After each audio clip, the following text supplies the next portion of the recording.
Sualın cavabına gəldiksə, yəni tövsiyə dəfələrlə olunur. Elm əhli də deyirlər.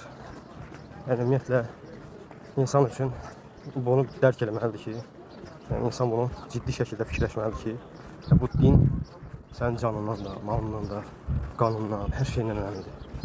Hər şeylə dəyərlidir. Hər şeylə. Yəni insan malı zay olsa, yəni Allah Taala əvəzini verir. Övladı zay olsa, yəni övladı tələf olsa, ola bilsin ki, Allah Taala əvəzini versin. Lakin insanın dini zay olsa, artıq onun əvəzi yoxdur, qardaşlar. İnsan dini zay olsa əvəzi yoxdur. Ona görə insan dininə hörmət qoymalıdır. Dininin qədrini bilməlidir. Baxmalıdır ki, bu dini kimlərdən götürür? Kimlərdən elm alır? Kimlərə qulaq asır? Kimləri sevir? Çünki kişi sevdiyinin dinindədir.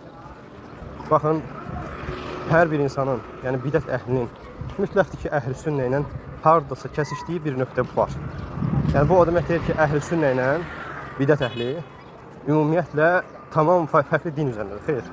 Onların da Allaha imanda və yaxud da ki, başqa məsələlərdə mütləqdir ki, üst-üstə düşdüyü fikir var. Bu o demək deyil ki, onlar haqlılar qalır. Və bu sənə səbəb qazandırır ki, sən onlara dinini əmanət edəsən. Baxın, sizə bir misal verim. 40 saat gündə 2 dəfə düz göstərir.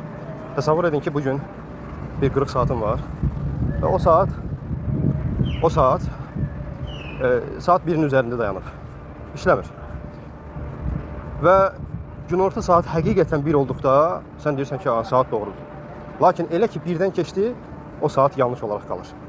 Və həmçinin gecə saat 1 oldu, gecə. Deyirsən ki, bu saat doğrudur. Yəni saat 1-in üzərindədir, o saatda dəqiq işləyir. Lakin elə ki, 1-dən keçdi, yenə də o nədir?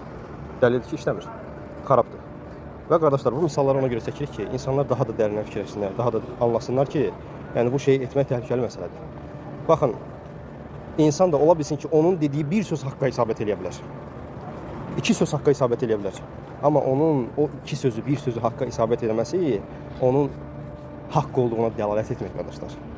Ona görə də elm əhlindən möhkəm yapışın. Əqidəsi salamat olan, mənhəci salamat olan Allaha həmd olsun ki, Rəbbimiz bizə nemətlər verir.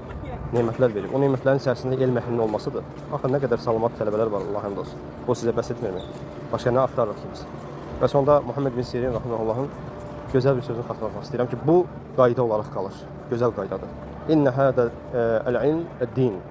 Fənzuru ammən təxuduna dinakum. Bu elm sizin dininizdir. Baxın, onu kimdən götürürsünüz? Və dininizi zay etməyin, qardaşlar. Dininizdən möhkəm yapışın və bu dinin zay olmasına səbəb də bidət əhlinə meyilləməkdir.